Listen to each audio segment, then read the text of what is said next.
This episode is powered by Safety FM. This podcast is being sponsored by safetyconsultantblueprint.com. In this episode, we're going to talk about having an email list, importance of it, and what you can do with an email list. Additionally, we'll also talk about how you can start your own email list.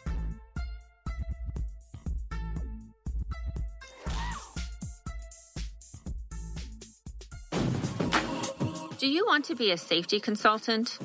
Listen to Dr. Jay Allen of Safety FM give his experience after taking the Safety Consultant Blueprint course. I have actually done research on different consultants and looked at different consulting courses and so on. There is a pretty fancy, very expensive consulting course that is out there. I have actually purchased the consulting course, was interested in it. It has good information, don't get me wrong. But you have a consulting course that really drives people onto focusing on safety and how to become a safety consultant. I will tell you, on your particular course, there was better information in that particular regards than the other consulting course that was more of a generalist form. But I felt like I got more information out of yours on you giving people direct path on what to do step by step. But I really think that you have a genuine good product there that can really assist people if they're interested in becoming a safety consultant. Register for the Safety Consultant Blueprint at www.safetyconsultantblueprint.com. Enter code PODCAST for a special discount.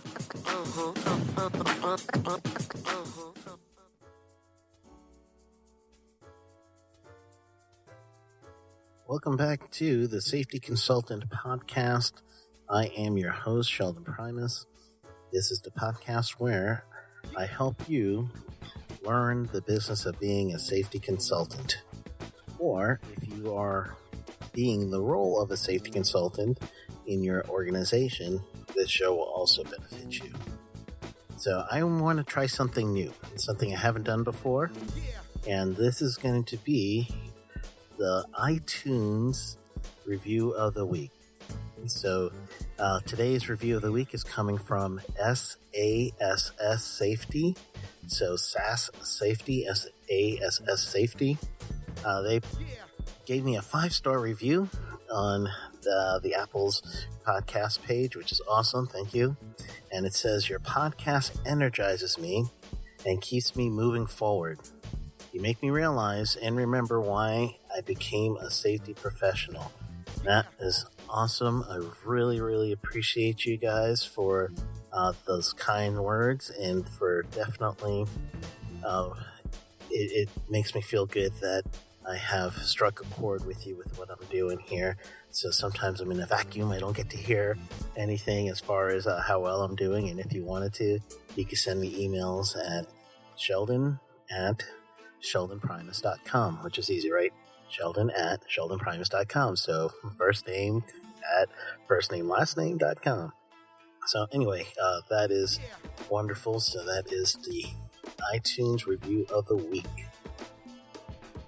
So before we start the show, I do want to tell you that we will be doing, and when I say we, it'll be me and Dr. Jay Allen from Safety FM. So together, we're going to be doing a Safety FM Roadshow. 2 are coming up fairly shortly, and we're going to keep doing this. It's going to be calendar year 2019 into 2020.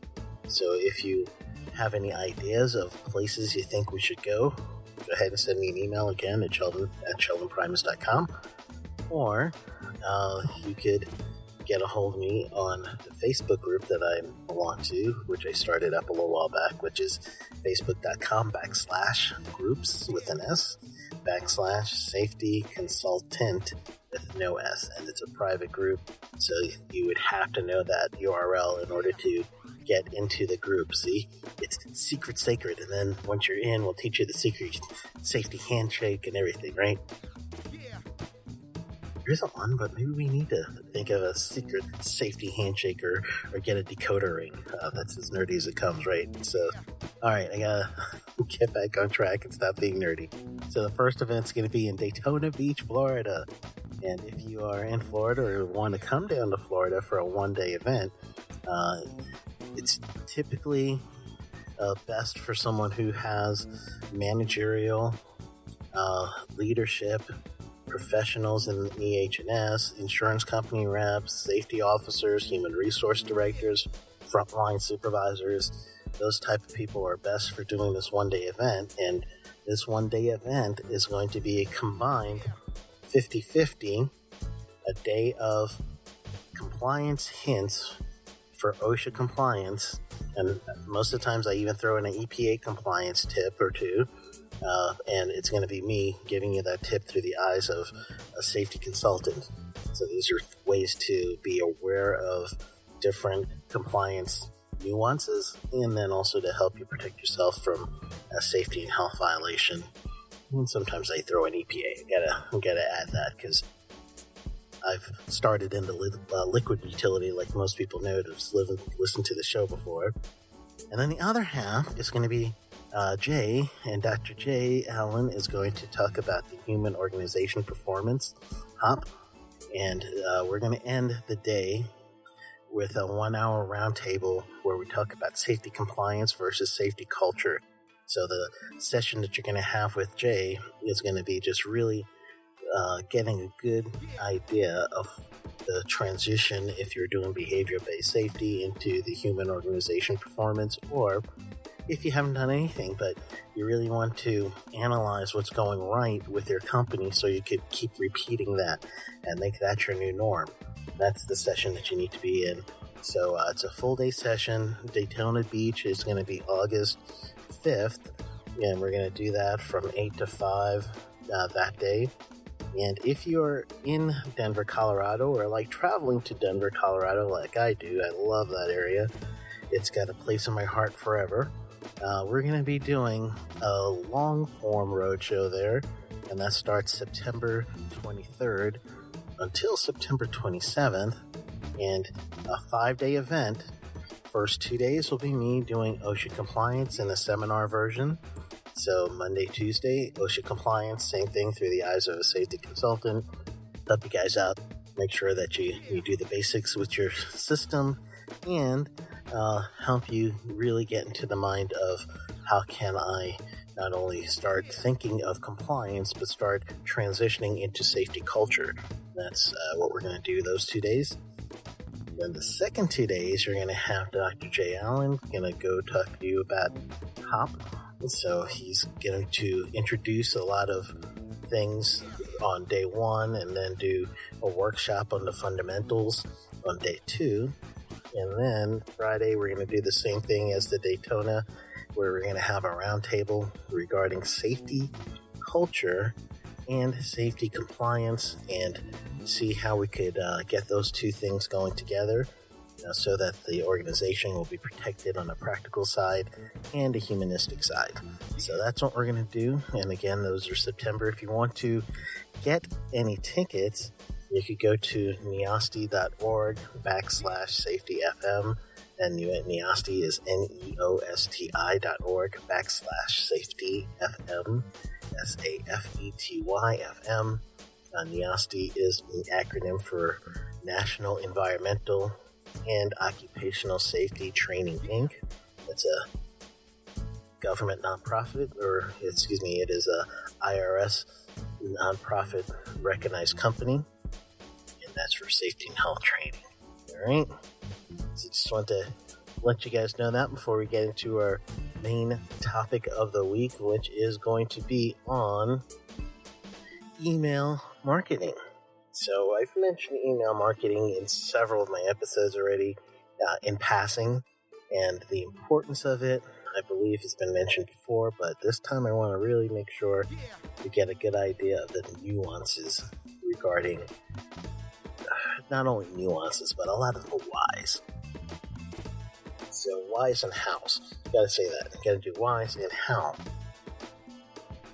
The email, first and foremost, is so important.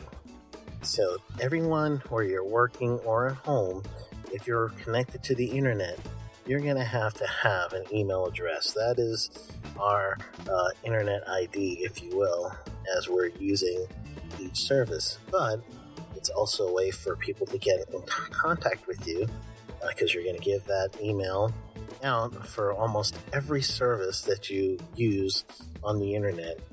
And it's truly, it's almost like a given thing right now that you expect somewhere along the line in an internet transaction to give your name and your email address.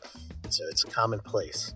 It's very important, though, because a lot of the emails that you're getting back now, you have to protect that information so that no one can grab it from you and then start sending unnecessary or unwanted email, aka spam. But you still need to get that because you want to talk to these individuals again from, either a first interaction or a first sale or anything. So that's the idea for the email portion first. So it's so important, more important than most people give it credit. And in some ways, the idea is email marketing. How are you going to do that with the safety and health? And how does that even apply? What are you going to do to give back? And as far as a resource on the safety and health, that is going to be something that someone's going to want to get in, stay in contact with you. Sometimes you can think of that as being elementary when you're going to provide compliance-based safety, but there are still some people that will say, hey, I could get that straight from OSHA.gov, or I could go somewhere else and get this information rather than be on your email list. So that's where your value has to be worth someone giving you that information. So it comes with a price. Yes, you're going to have to make sure you're engaging, but yet you are still supposed to be providing for yourself, providing for your family through your business. So not everything that you do is going to be free. So you're going to have to get past the mindset of, I can't sell to somebody, especially online. It's invading their privacy. Yeah, no, it really isn't. And you're going to be able to understand what is important to them through a genuine conversation. So the email and the name is first. Hi, how you doing? And that's what you're getting somehow. So the way to do that is you can get that email through several ways, but one of the easiest is the old-fashioned, business card. You're getting your business card and you're talking to someone, you're face-to-face. They give you a card, you give them your card, and you say, hey, I do a little touch-base email from time to time with people on whatever it is that you do, and then they know that there's value in that, and you get their consent right there. That's the basic, most easiest way to start an email list. I'll give you some more ways as we go. Right now, that is the why, and then the how to get an email. Oh, one of the hows. So here's the difference between email providers. So there are several email providers out there. The difference with most is what happens after you get that email, or how do you initially get that email. So most websites, you will see a box on the homepage sidebar that will say, for more information about this, or join us for weekly or monthly or whatever touch point it is for them, a daily newsletter. Then that's usually the first interface. You could have that interface of that, as I described it, is called a form. So in your I use WordPress, and other people use other websites. You're going to want to have a forms plugin. I have a special company that I use. I'm going to tell you guys a tip of the week who it is. But you want to make sure that whatever company you use that is going to do your email, that they're going to give you a form. This form is going to be an online form that you create yourself. You're going to get the code from this form. It could be a short code, it could be a long HTML code, however that is. You're going to paste that onto your website, as an HTML, or you could use it if you have a theme-based WordPress. You could use it as a plugin of whatever the company you're using. You get that company, you download their widget, or you download their plugin, and then you actually just can upload that code through them, or you do it as a strict paste in a text box. But that's the technical side. You could always learn the technical side on a video. I'm actually really thinking about doing a video on some of the things I just mentioned right there. We're just starting, and that's some things that I was thinking I might do a video. So if you're interested in it, then drop a little note on the page. I do have a Facebook page for this actual podcast, which will be great because sometimes I do live. So if you want to be part of the Facebook page, you go to facebook.com, and then let's see, I think you're looking up just a safety consultant. So I'm actually going to do that real quick on my computer here. So it's a page though, it's not a group.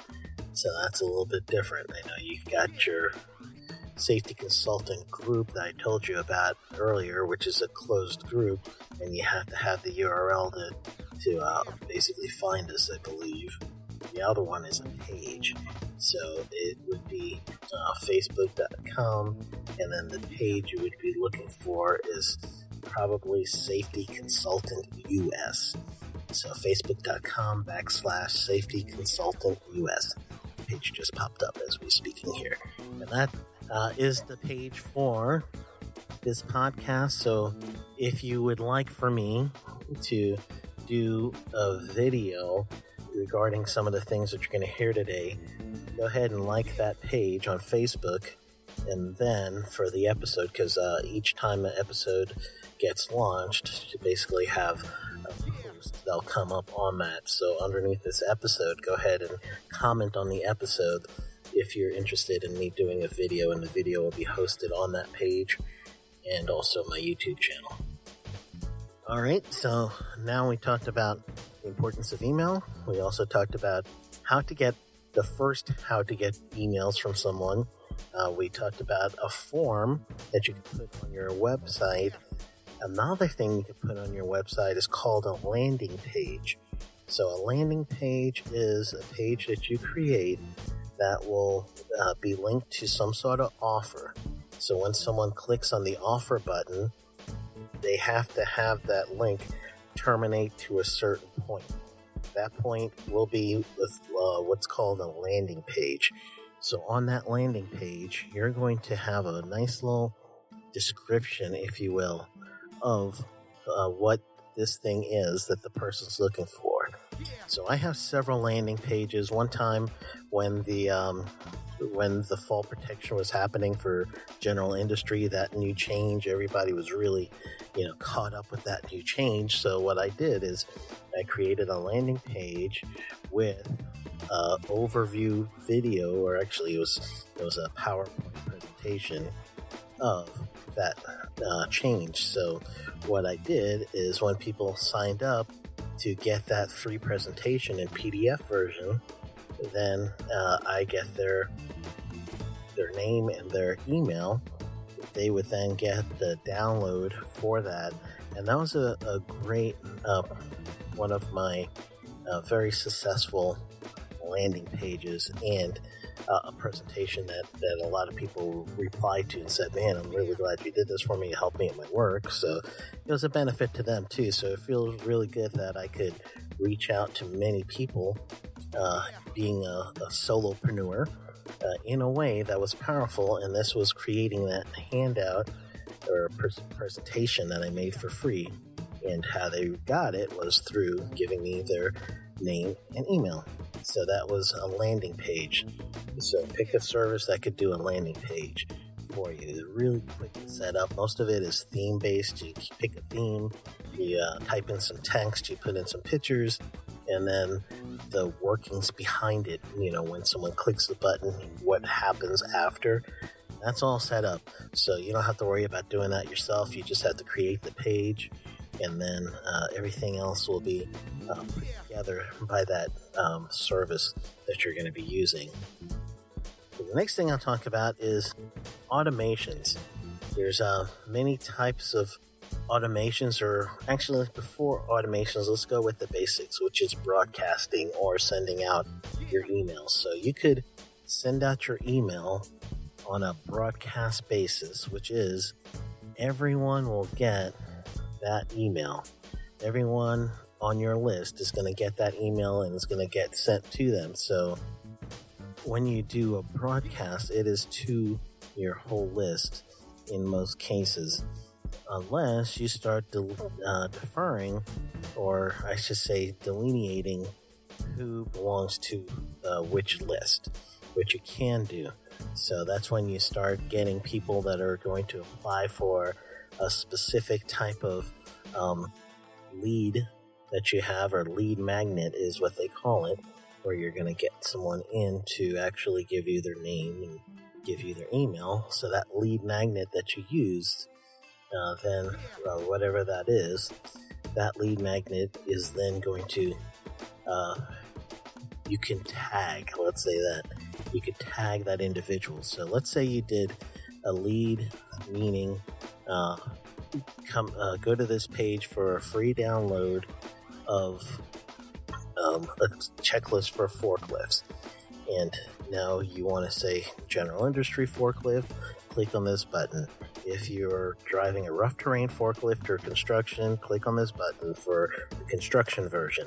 So now when someone clicks on the general industry version, you're going to tag that person as being interested in general industry compliance.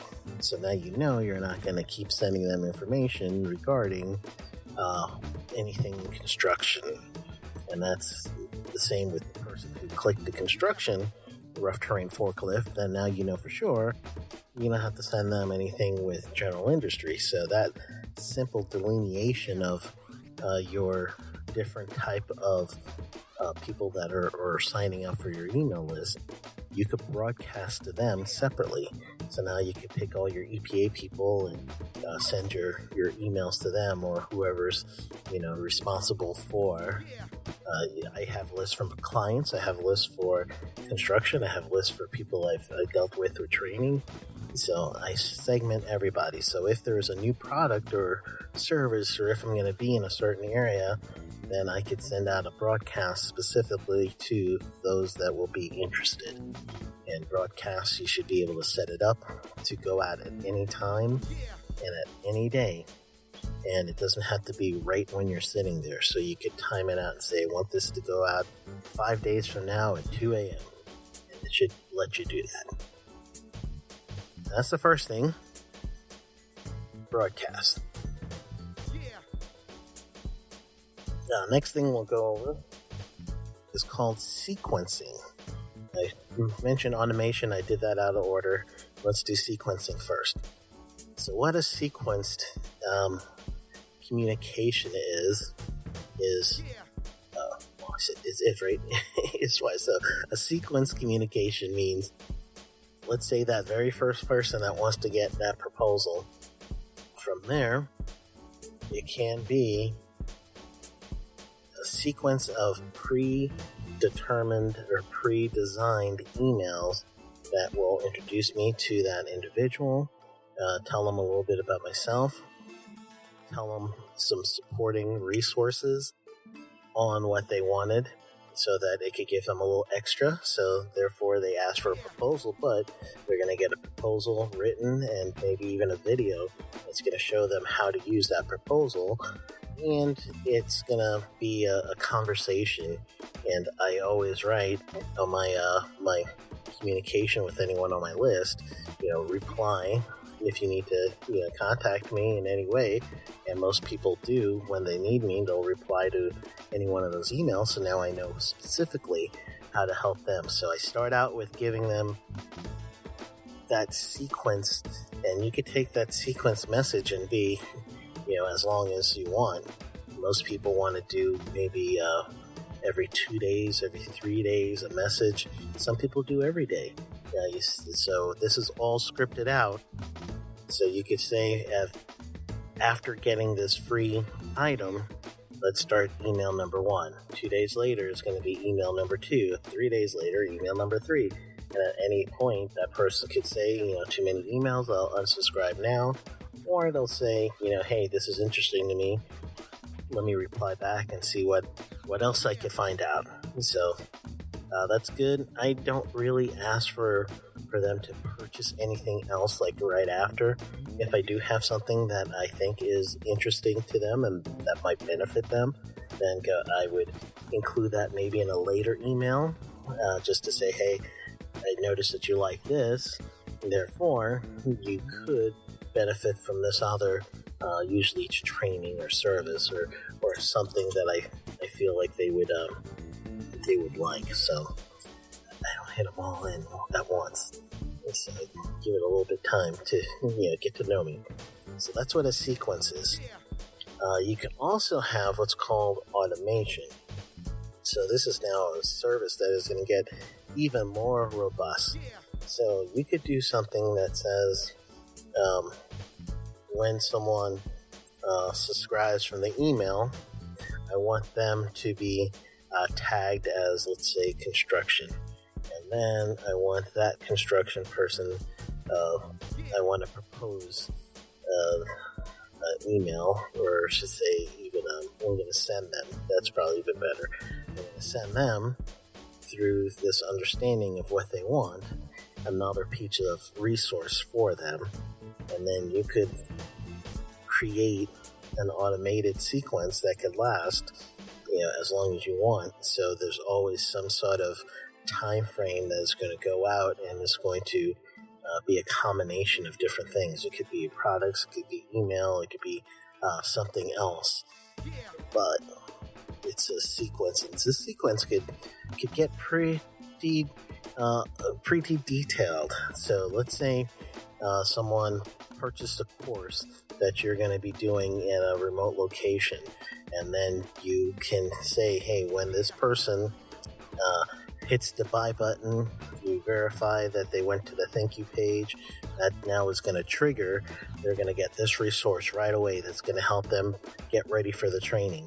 And then I'm going to give them an email sequence every 2 days for a week, 2 weeks, and so that they're now going to be prepared for when we do our session. So the person coming to you will be already warmed up to you. So when you do actually sit and do the training session at this time, you would already had some opportunity for both of you to get to understand and know each other, because I would assume during that time you're going to get some reply emails or something might happen that will trigger a conversation between you and the person that just paid for an item that you were selling. So that's the automation portion. So it's good to have that too. And it's going to work well. You got rules that you could do for rules, meaning you could exclude this certain group, you could add certain group. If someone's already enrolled in an email list, then for sure you don't want to enroll them in that again, so it doesn't come back where they're going to have 2 welcome emails, things like that. So that's what this automation will work. And you can integrate things with different websites, with PayPal if you're using that, or other entities, and that integration really depends on the company that you use. Each company is going to have their own companies that work well with their program, so they'll partner with them, and then all of a sudden you'll see if an action happens on their website, that action is going to trigger something on the email marketing website, and from there then it's going to be kind of like a seamless situation between the two. So that's key that you want to make sure that you're able to do. So the integrations are very good to have. So that is an overview, a detailed overview on email marketing. I gave you 2 ways that you can start getting some emails, but you gotta do that.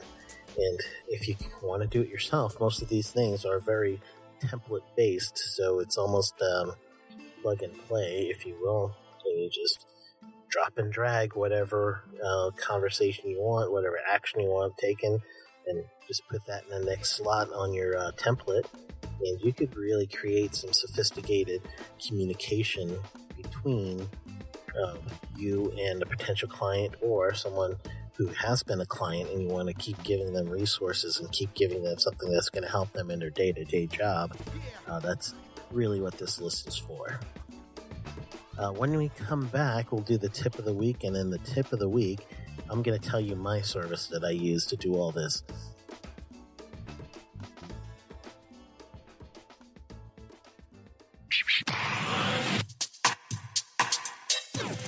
We can all run into issues.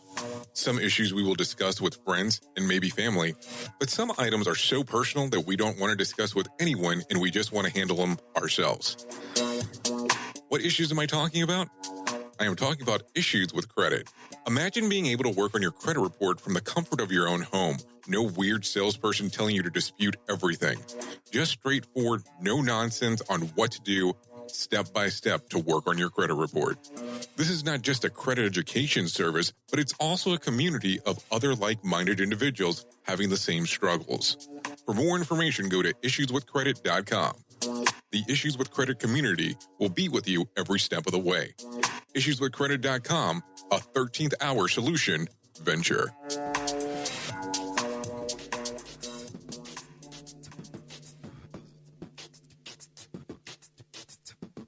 Welcome back. And the tip of the week for this week is still related to your email marketing. And the tip is going to be use ConvertKit. I use that one. I know ConvertKit very well. That's my chosen email marketing provider.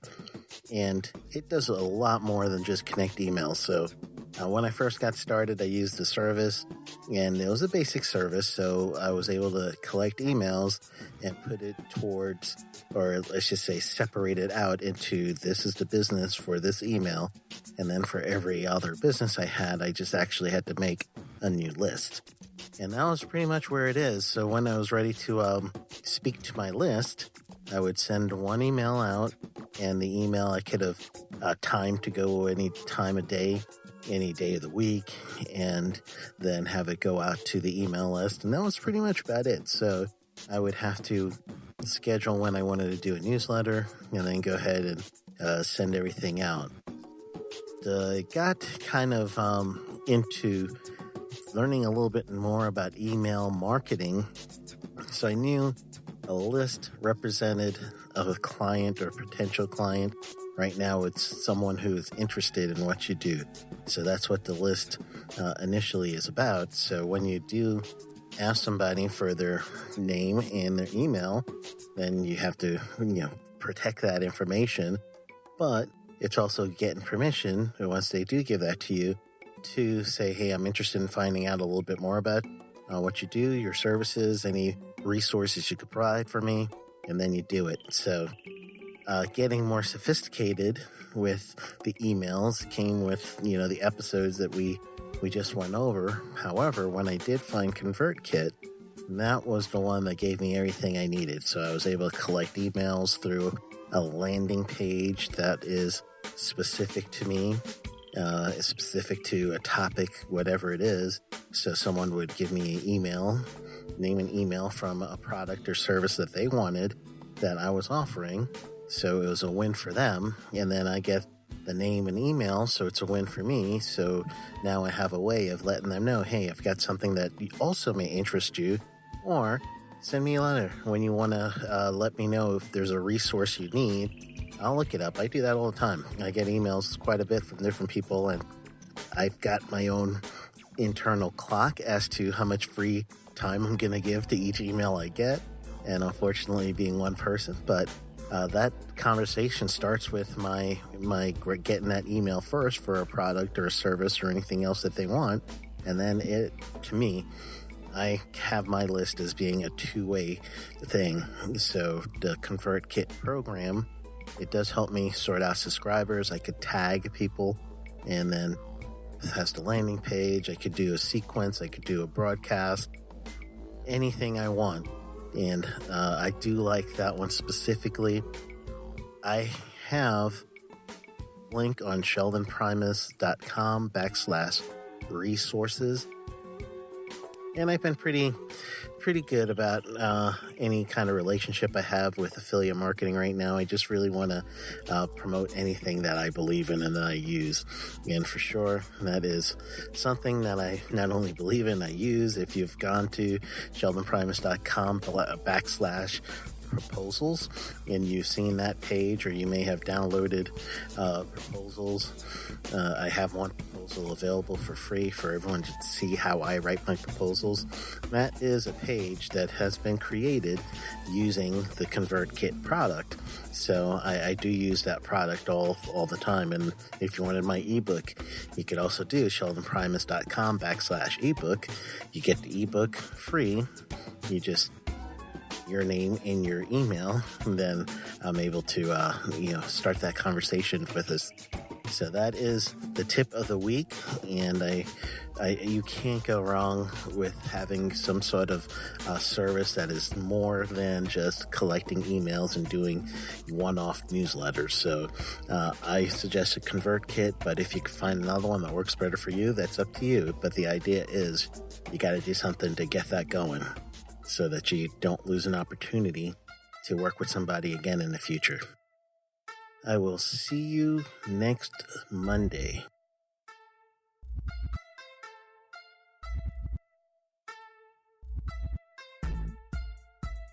This podcast is being sponsored by safetyconsultantblueprint.com.